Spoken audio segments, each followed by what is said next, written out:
Hi అందరికీ నమస్తే. తెలుగు జన విజయకేతనం జెండా మీకోసం మీ వెంటే. ఈరోజు జరిగిన టీడీపీ జనసేన సభలో చంద్రబాబు గారు మాట్లాడిన మెయిన్ విషయాలు కొన్ని చర్చించుకుందాం. వీడియోకి వెళ్ళే ముందు మీకు ఒక ప్రామిస్ చేస్తా ఉన్నాను. నేను ఏ పార్టీ తరపున ఏ మనిషి తరపున వీడియోలు చేయను. ఈ విషయంలో మీకు ప్రామిస్ చేస్తున్నాను. ఒక కామన్ మ్యాన్ ఈ పాలిటిక్స్ మీద ఎలా రియాక్ట్ అవుతారో సేమ్ అదే నేను చేస్తాను. అందరి నెగిటివ్స్ గురించి అందరి పాజిటివ్ గురించి మనం మాట్లాడుకుందాము. నన్ను ఒక పార్టీకి అంతగట్టే ముందు మీరు నా వీడియోస్ అన్నీ చూడండి. అప్పుడు నా గురించి మీరు డిసైడ్ చేసుకోండి. మీకు వీలైతే సబ్స్క్రైబ్ చేసుకోండి. ఇక వీడియోలోకి వెళ్ళిపోదాం. మేము చేతులు కలిపాం, కానీ ఎందుకోసం?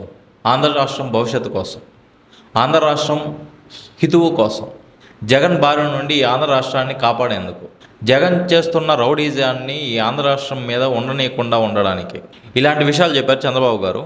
అదే కాకుండా 2014 ఆంధ్ర రాష్ట్ర విభజన తర్వాత రాష్ట్ర భవిష్యత్తు కోసం పవన్ కళ్యాణ్ గారు పోటీ చేయకుండా టీడీపీకి సపోర్ట్ చేశారు. అందుకే ఆయన 2014 ఎన్నికల్లో పోటీ చేయలేదు.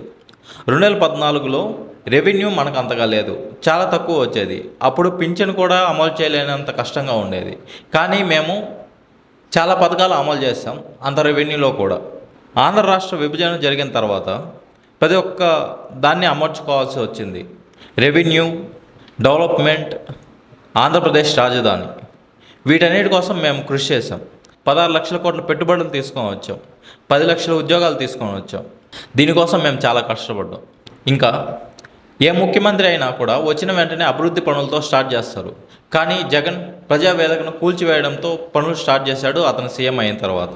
ప్రతిపక్షాలను కంట్రోల్ చేయడం కోసం జీవో నెంబర్ 1 తీసుకొని వచ్చాడు. ఆ జీవో నెంబర్ 1తో ప్రతిపక్షాలను నోరు ఎత్తకుండా మూయించడానికి చాలా అల్లర్లు చేశాడు. పోలీసులను రెచ్చగొట్టాడు. ప్రతిపక్షాలు మీటింగ్ పెట్టుకోకుండా చేశారు. ప్రజాస్వామ్యాన్ని మంటగలిపేలా చేశాడు. ఇదే కాకుండా ఎమ్మెల్సీ అనంతబాబు వాళ్ళ డ్రైవర్ని హత్య చేసి డోర్ డెలివరీ చేస్తే దాన్ని సమర్థించారు.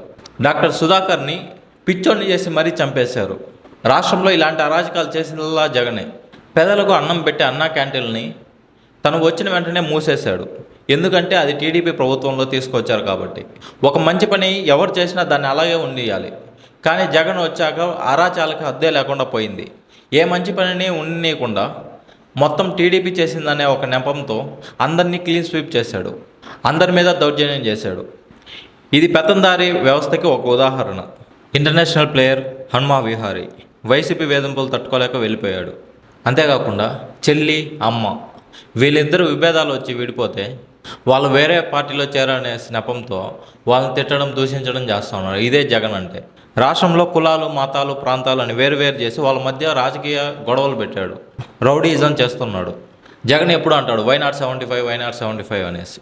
మేము అడుగుతున్నాం, ఏం పొడిచావని నీకు ఓటు వేయాలి? Why not job calendar, why not DSC, why not ఉచిత ఇసుక? ఇవి మేము అడుగుతున్నాం. నీకు ఆన్సర్ చెప్పే దమ్ముందా జగన్? మేము అంటున్నాం వై నాట్ పులివెందుల? జగన్ని పులివెందుల్లో కూడా ఓడించాలి. ఇవన్నీ కాదు, మా దగ్గర నుంచి ఒక క్వశ్చన్ ఉంది జగన్కి. అదే హూ కిల్డ్ బాబాయ్? దీనికి సమాధానం చెప్పాలి జగన్. 5 ఏళ్ళు అధికారంలో ఉన్నారు కదా, హూ కిల్డ్ బాబాయ్? ఇక వైసీపీ రౌడీలకు 40 రోజులే ఉంది. దాని తర్వాత వాళ్ళకి సినిమా చూపిస్తా. వైసీపీలో ఉండేది అందరు రౌడీలే. వాళ్ళే రౌడీజం చేస్తున్నారు ఆంధ్రప్రదేశ్ మొత్తం.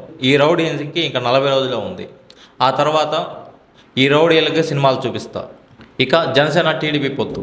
జనసేన టీడీపీ పొత్తు సూపర్ సక్సెస్. దీన్ని చాలా ప్రయత్నాలతో వైసీపీ అడ్డుకోవాలని చూసింది. కానీ రాష్ట్ర భవిష్యత్తు కోసం మేము త్యాగాలు చేయడానికి నిర్ణయించుకున్నాం. అందుకే ఈ పొత్తు కుదిరింది. మాకు పదవుల పైన ఆశ లేదు. మాకు ఆంధ్ర రాష్ట్ర భవిష్యత్తే ముఖ్యం. అందుకే ఈ పొత్తు కుదిరింది. ఇది సూపర్ సక్సెస్ అయ్యింది, అవుతుంది కూడా. 2024లో టీడీపీ జనసేన ప్రభుత్వమే వస్తుంది. ఇవి చంద్రబాబు గారు ఈ మీటింగ్లో చెప్పారు. ఇవి నాకు అనిపించిన మెయిన్ పాయింట్స్.